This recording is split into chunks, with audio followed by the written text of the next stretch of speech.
सुप्रभात बच्चों, आज हम आपकी पाठ्य पुस्तक हिंदी के पाठ 10 का अध्ययन करेंगे, जिसका शीर्षक है पक्षी प्रेमी सालिम अली। बच्चों, यहाँ पर पाठ के माध्यम से पक्षी प्रेमी सालिम अली जी के बारे में बताया गया है। तो चलिए पाठ को पढ़ते हैं और जानते हैं उनके विषय में। पाठ 10 पक्षी प्रेमी सालिम अली। पाठ में प्रवेश करेंगे। प्रस्तुत पाठ में विख्यात पक्षी चिकित्सक सालिम अली का संक्षिप्त जीवन परिचय दिया गया है। सालिम अली को बचपन से ही पक्षियों की प्रकृति, आवास, प्रजनन एवं प्रवास आदि के संबंध में जानकारी एकत्र करने की उत्सुकता बनी रहती। इसी कार्य ने उन्हें ख्याति दिलवाई। तो ये संसार में प्रसिद्ध है। जो पक्षी चिकित्सक हम कह सकते हैं, पक्षी प्रेमी कह सकते हैं, सालिम अली जी। तो इन्हें बचपन से ही शौक था पक्षियों के बारे में जानने का, उनके बारे में जानकारी एकत्र करने का, और बाद में इसी से ये प्रसिद्ध हुए। अब पढ़ते हैं। धमाके की तेज आवाज के साथ कुछ ही क्षणों में पंख फड़फड़ाती एक चिड़िया नीचे आ गिरी। तभी एक 10 वर्षीय बालक दौड़ता हुआ वहां आया। उसने चिड़िया को उठाकर उलट पलट कर देखा और आश्चर्यचकित हो सोचने लगा कि यह लगती तो गोरैया जैसी है, पर इसकी गर्दन में पीली पट्टी है जो गोरैया में नहीं होती। तो एकदम से तेज धमाका होता है और एक चिड़िया आकाश से नीचे जमीन पर आ गिरती है। वहां पर एक 10 वर्षीय बालक उसे देख लेता है और दौड़ता हुआ उसके पास आता है। उसको गोदी में उठाकर देखने लगता है उलट पलट कर, और उसे हैरानी होती है कि जो चिड़िया थी वो देखने में तो गोरैया जैसी लग रही थी, लेकिन गोरैया से कुछ अलग थी, क्योंकि इसके गले में पीली पट्टी थी जो कि गोरैया के नहीं होती। गोरैया एक चिड़िया का नाम है बच्चों। जब कुछ समझ में नहीं आया तो वह परेशान होकर अंततः उसे अपने मामा अमीरुद्दीन तैयब जी, जो एक बहुत बड़े शिकारी थे, के पास ले गया और उसके बारे में पूछा। वे भी उसका उत्तर न दे पाए। उन्होंने उसे निराश नहीं किया, वरन प्रोत्साहित करने के उद्देश्य से वे उसे मुंबई स्थित नेचुरल हिस्ट्री सोसाइटी के कार्यालय ले गए, जो अपोलो स्ट्रीट की विशाल बिल्डिंग के छोटे से कमरे में था। तो वो अपने मामा जी के पास ले जाता है, क्योंकि वो शिकारी थे कि वो शायद बता पाए, लेकिन उनको भी कुछ समझ में नहीं आता। लेकिन वो उस बच्चे को निराश नहीं करते। कहाँ ले जाते हैं उसे? मुंबई में स्थित है नेचुरल हिस्ट्री सोसाइटी का एक कार्यालय, जो कि अपोलो की जो स्ट्रीट थी वहां पर एक बड़ी बिल्डिंग है, उसके छोटे से कमरे में बना गया हुआ था। उन्होंने उस बालक को सोसाइटी के ऑनरेरी सचिव WS मिलाड से मिलवाया और उनके पास आने का प्रयोजन भी बताया।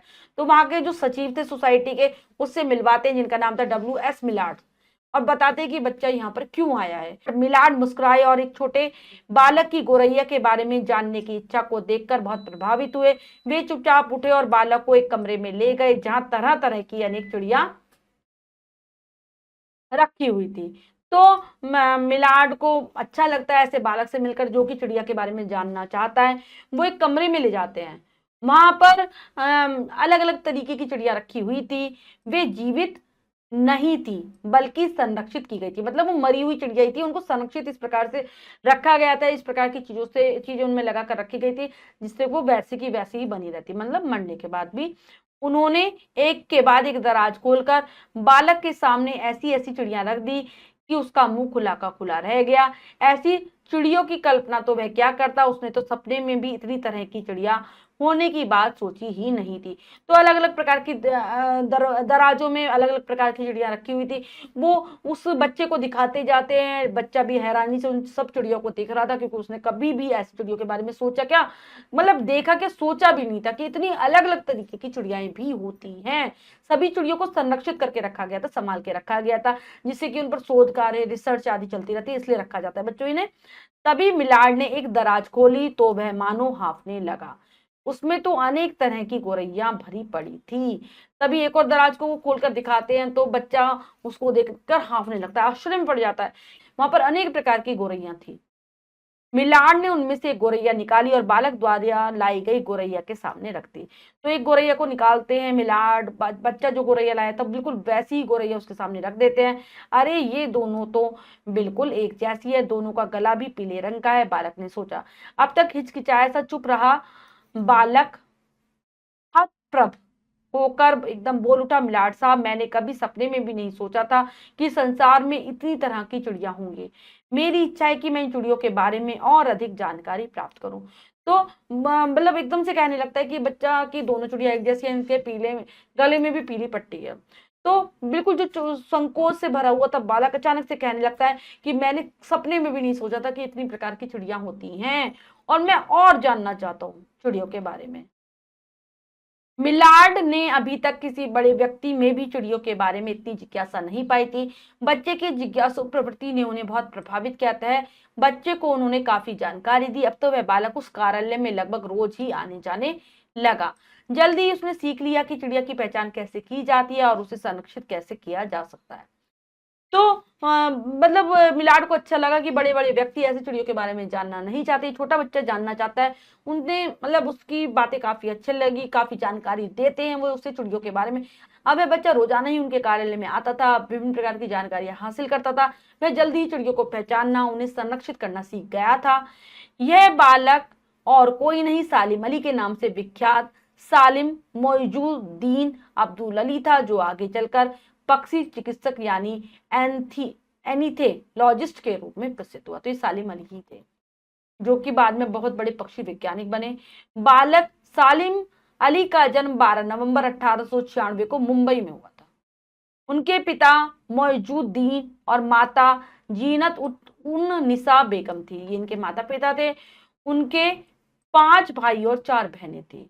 जब सालिम अली केवल 3 वर्ष के थे तो उनकी माता का देहावसान हो गया और पिता तो उससे भी 2 वर्ष पहले ही चल बसे थे। मतलब बहुत छोटी आयु में इनके मम्मी पापा दोनों मर जाते हैं। इसीलिए उनका लालन पालन अपने मामा अमीरुद्दीन तैयब जी तथा मामी हमीदा बेगम के यहाँ हुआ। इसलिए इनके मामी मामा इनका पालन पोषण करते हैं, जिनकी अपनी कोई संतान नहीं थी। उनके खुद का कोई बच्चा नहीं था। तैयब जी कट्टर धार्मिक प्रवृत्ति के थे, मतलब अपने धर्म को बहुत ज्यादा मानने वाले थे। सालिम अली को बचपन से ही पक्षियों में रुचि थी। एक बार घर की दीवार में एक क्षेत्र में गोरैया ने अपना घोंसला बना लिया। मादा गोरैया ने घोंसले में अंडे देकर उन्हें सेना शुरू कर दिया और नर पास लगी खूंटी पर बैठ पहरा देने लगा। उसे वहां बैठा देखकर सालिम अली ने उसे अपनी बंदूक का उस पर अपनी बंदूक का निशाना साधा। निशाना अचूक था और वह जमीन पर आ गिरा।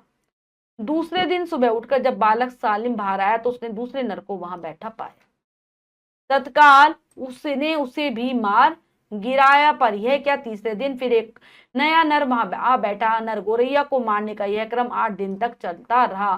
फिर ध्यान से सालिम ने देखा कि एक नर के मरते ही मादा गोरैया घोंसले पर पहरा देने के लिए दूसरे नर गोरैया को बुला लाती है और नर तब तक घोंसले पर पहरा देता है जब तक अंडों में से बच्चे निकल नहीं आते। उनकी यह खोज एक समाचार पत्र में भी छपी, जिसे पढ़कर सब आश्चर्यचकित रह गए। क्या होता है, एक बार उनके घर की दीवार में गोरैया अपना घोंसला बना लेती है, उसमें अंडे देती है। तो वो अंदर रहती थी, अंडों को सेती रहती थी और जो नर पक्षी था, गोरैया का नर पक्षी, वो खूंटी पर बैठकर उसकी देखभाल करता था, पहरा देता था।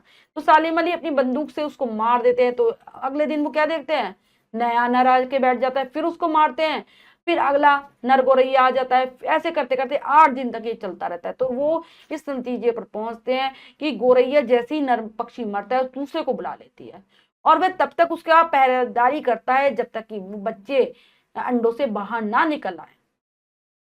तो ये 8 दिन तक उन्होंने किया था। 8 दिन तक लगातार वो नर गोरैया को मारते रहे थे और फिर अगला नर गोरैया को वो पाते थे कुटी पर बैठा हुआ।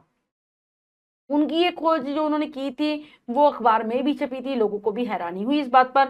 सालिम अली का मन पढ़ाई लिखाई में नहीं लगता। जैसे तैसे सन 1913 में उन्होंने मुंबई विश्वविद्यालय से मैट्रिक की परीक्षा उत्तीर्ण की। उन्होंने कॉलेज में प्रवेश भी लिया, पर बीजगणित और घातांक गणन यानी लॉगरिथम में अरुचि होने के कारण पढ़ाई वहीं पर छोड़ दी तथा व्यापार में भाई की सहायता करने के लिए म्यांमार बर्मा चले गए।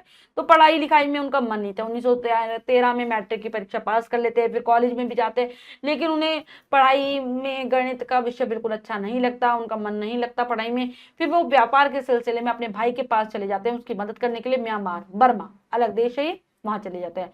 उनका मन वहां भी नहीं लगता। स्वतंत्र प्राकृतिक वातावरण में विचरण करना उन्हें बहुत अच्छा लगता था। उनके इस शौक को देखकर उनके मामा ने उन्हें बचपन में एक हवाई बंदूक लेकर दी, जो प्रिय मित्र की तरह 24 घंटे उनके पास रहती थी। तो वहां पर भी उनका मन नहीं लगता, क्योंकि उन्हें तो प्राकृतिक वातावरण में पेड़ पौधों के बीच घूमना अच्छा लगता था। और उनका यह शौक देखकर उनके मामा ने उनके लिए एक बंदूक ला कर दी थी, जो हमेशा उनके साथी बनकर उनका साथ देती थी। व्यापार के लिए म्यांमार जाकर वे भाई की मदद करने के बदले वहां के जंगलों में चिड़ियों को ही देखते फिरते। वहां घर के व्यवसाय में असफल रहने पर वे वापस मुंबई लौट आए। तो भाई की मदद तो क्या करते, वहां पर भी वे जंगलों में ही घूमा करते थे सालिम अली, चिड़ियों को देखते रहते थे। फिर वापस आ जाते हैं। यहाँ आकर उन्होंने सेंट जेवियर कॉलेज में सन 1917 में जंतु विज्ञान में बीएससी की परीक्षा पास की। तभी 22 वर्ष की आयु में उनका विवाह तहमीना बेगम से हो गया। 22 वर्ष की आयु में उनकी शादी हो जाती है और उन्हें बॉम्बे नेचुरल हिस्ट्री सोसाइटी के एक म्यूजियम गाइड की नौकरी मिल गई। तो नेचुरल हिस्ट्री सोसाइटी का कार्यालय था, संग्रहालय था, कार्यालय नहीं संग्रहालय था, वहां पर इन्हें नौकरी मिल जाती गाइड की, सबको बताना पड़ता था वहां के बारे में। इसी दौरान उन्हें एक सुनहरा अवसर मिला और वे पक्षियों की खाल उतारने और उनमें भूसा भरने की आधुनिक तकनीक के प्रशिक्षण के लिए जर्मनी चले गए। तो उन्हें एक ऐसा मौका मिलता है, उन्हें जर्मनी जाने का मौका मिलता है जहां पर उनको प्रशिक्षण मिलना था किसका, कि पक्षियों की खाल कैसे उतारी जाती है, उनमें कैसे भूसा भरा जाता है। ठीक है। 1 वर्ष के प्रशिक्षण के बाद जब वे वापस लौटे तो बेरोजगार हो गए, क्योंकि धनाभाव के कारण म्यूजियम में उनकी अनुपस्थिति में उनके पद को ही समाप्त कर दिया था। जब वापस आए तो उन्हें नौकरी नहीं मिली, क्योंकि जो इस पद पर वे कार्य करते थे म्यूजियम वालों ने वो पद ही खत्म कर दिया था, क्योंकि उनके पास पैसों की कमी थी।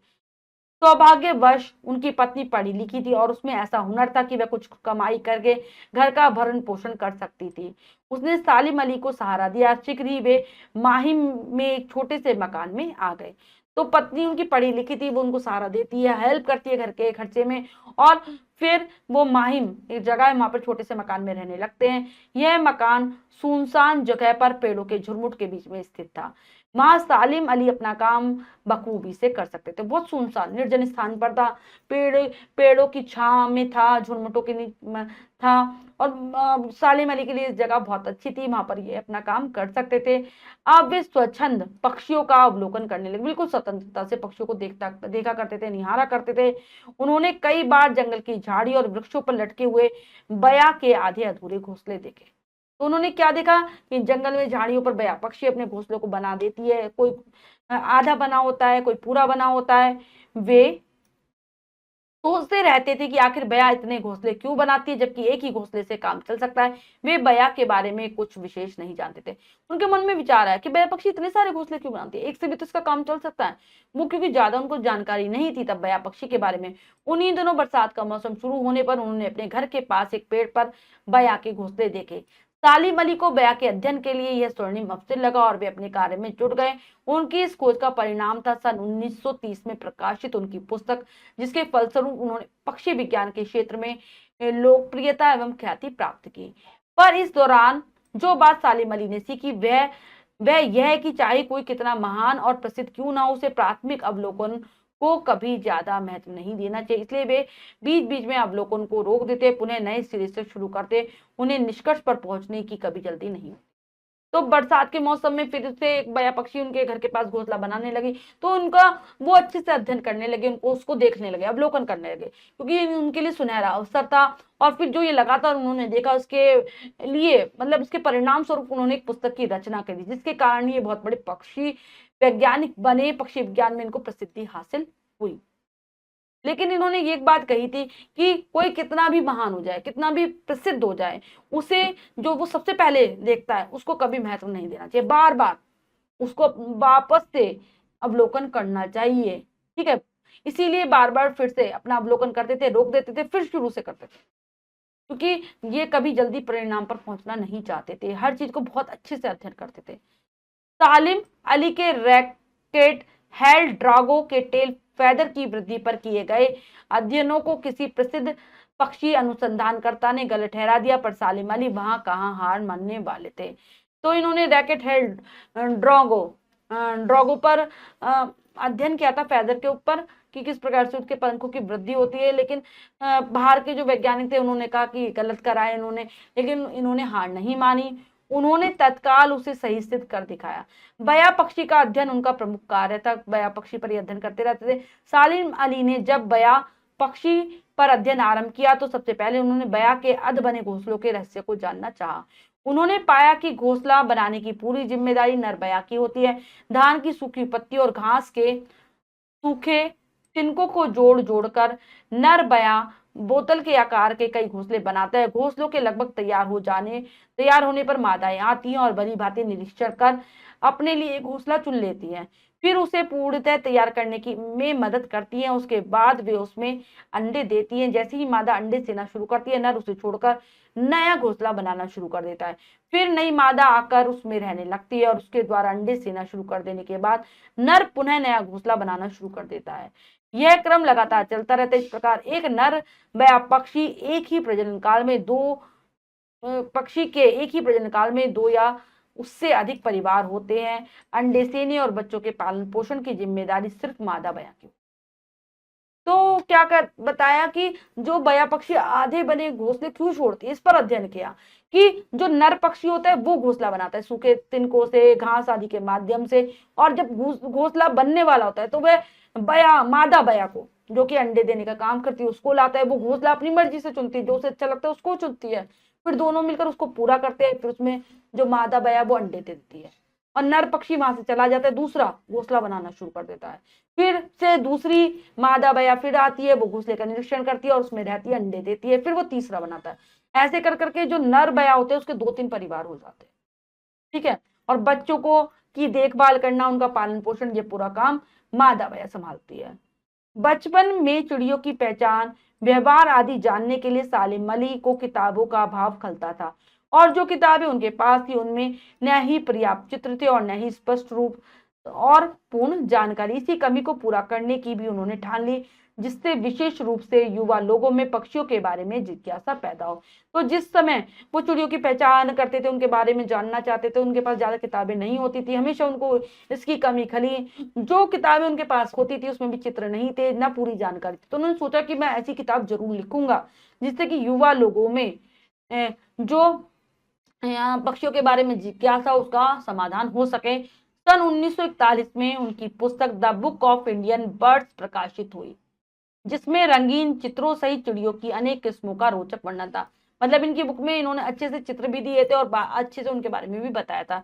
यह पुस्तक बहुत पसंद की गई, लोगों ने इसको बहुत पसंद किया। इस पुस्तक के अनेक संस्करण प्रकाशित हो चुके हैं, अब तक इसके कई सारे संस्करण आ चुके हैं। ठीक है। बच्चों, जो संस्करण हम कह सकते हैं एडिशन इसलिए आते हैं कि अगर कुछ बदलाव होते हैं ना तो अगले नए संस्करण में वो कर दिए जाते हैं उस पुस्तक के अंदर। ठीक है।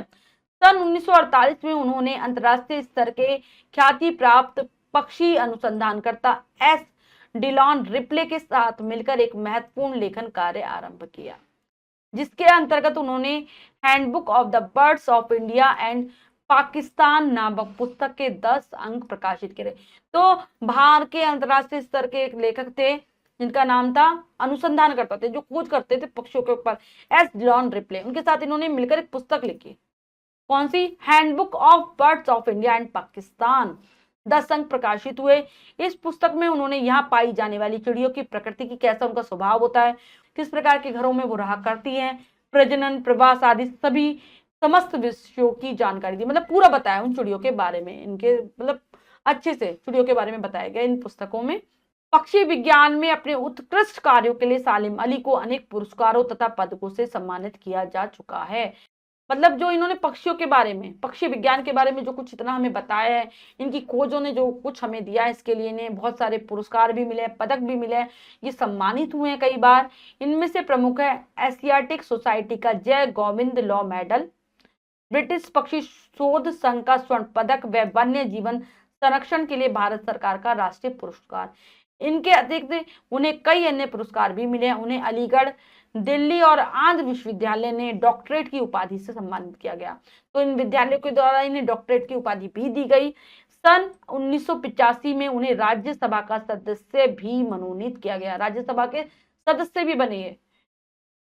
डॉक्टर सालिम अली ने अपने जीवन पर द फॉल ऑफ स्पैरो पुस्तक भी लिखी थी, जो उनकी मृत्यु से लगभग 2 वर्ष पहले प्रकाशित हुई थी। तो अपने जीवन पर, अपने पूरे जीवन पर आधारित एक पुस्तक की रचना की, जिसका नाम है the fall of sparrow. Sparrow यानी कि गोरैया, गोरैया के बारे में, अपने जीवन में उसका क्या महत्व, सब कुछ बताया था इन्होंने।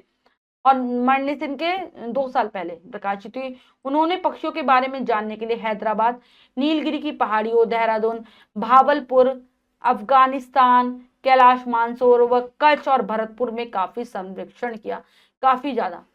खोज इन्होंने यहाँ पर की है। ठीक है, 20 जून 1987 को इस महान पक्षी प्रेमी का 91 वर्ष की आयु में निधन हो गया। 91 वर्ष की आयु में इनकी मृत्यु हुई। और ये पाठ लिखा है दीक्षा मिश्र जी ने। अब हम पाठ के शब्दार्थ कर लेते हैं। गौरैया क्या है? एक प्रकार की चिड़िया। संरक्षित, ठीक से सुरक्षित रखना। हतप्रभ, आश्चर्यचकित, जिज्ञासा, जानने की इच्छा। देहावसान, मृत्यु, विचरण, घूमना। स्वर्णिम, सुनहरा। ख्याति, प्रसिद्धि। अवलोकनो, निरीक्षण। निष्कर्ष, परिणाम। उत्कृष्ट, सर्वोत्तम, ऊंचे दर्जे का। और उपाधि है योग्यता। तो ये है पाठ के शब्दार्थ, इन्हें आप बहुत अच्छे से याद कर लेंगे। अब हम कर लेते हैं पाठ का अभ्यास कार्य। पहला प्रश्न है, लिखित प्रश्न में से करते हैं सही उत्तर वाले गोले को रंगे। प्रश्न में 3 विकल्प हैं, 2 गलत है, 1 सही है। हमें सही विकल्प को चुनना है बच्चों, सही का निशान लगा देना है। करते हैं। सालिम अली की कितनी बहनें थी? 4, 5, 7। उनकी कितनी बहनें थी बच्चों? 4 बहनें थी। सालिम अली का पूरा नाम क्या था? अमीरुद्दीन तैयब जी, सालिम मोइजुद्दीन अब्दुल अली, WS मिलाड। तो Salim Moizuddin Abdul Ali. The book of Indian birds कब प्रकाशित हुई? 1948 में, 1930 में, 1941 में। तो ये हुई थी 1941 में। बया पक्षी का घोंसला किसके समान दिखता है? बोतल के, अंडे के, टोपी के। तो ये बोतल के समान होता है। सालिम अली का निधन कब हुआ? सन 1987 में, सन 1985 में, सन 1986 में। तो सन 1987 में हुआ था इनका निधन। अब रिक्त स्थानों की पूर्ति कीजिए। तो चलिए करते हैं उचित शब्दों के द्वारा। अगला प्रश्न हमारा, रिक्त स्थानों की पूर्ति कीजिए उचित शब्दों से। करते हैं। माँ बने बालक को सोसाइटी के सचिव क्या आ जाएगा?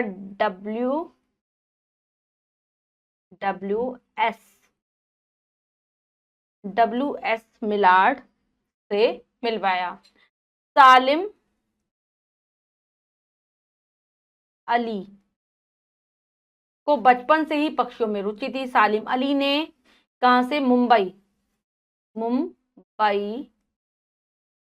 विश्वविद्यालय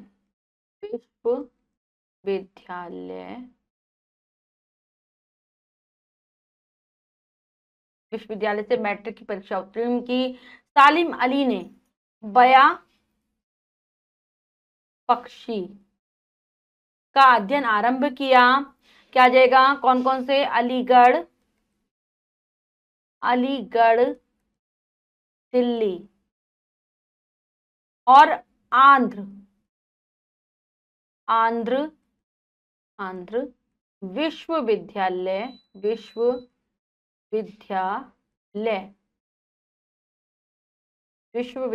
ने सालिम अली को डॉक्टरेट की उपाधि से सम्मानित किया। नेक्स्ट सही मिलान कीजिए। तो 1896 में इनका जन्म हुआ था। सालिम अली का जन्म सन 1917 में इन्होंने क्या करा? BSc की परीक्षा उत्तीर्ण की थी। 1913 में इन्होंने मैट्रिक की परीक्षा उत्तीर्ण की। 1985 में ये राज्यसभा के सदस्य बनी। और 1930 में क्या करा इन्होंने? पक्षी विज्ञान में लोकप्रियता हासिल की। तो बच्चों, हमने पाठ को बहुत अच्छे से समझकर पढ़ा और अभ्यास कार्य किया। इसके अतिरिक्त जो भी कार्य है वो आप स्वयं करेंगे सुंदर अक्षरों में अपनी अभ्यास पुस्तिका में। बच्चों, आज हमने पाठ के माध्यम से पक्षी प्रेमी सालिम अली जी के बारे में जाना। आशा करती हूँ यह पाठ आप बहुत अच्छे से समझ गए होंगे। पाठ को फिर से जरूर पढ़ेंगे। मिलते हैं अगली कक्षा में नए पाठ के साथ। तब तक के लिए स्वस्थ रहिए, प्रसन्न रहिए। धन्यवाद।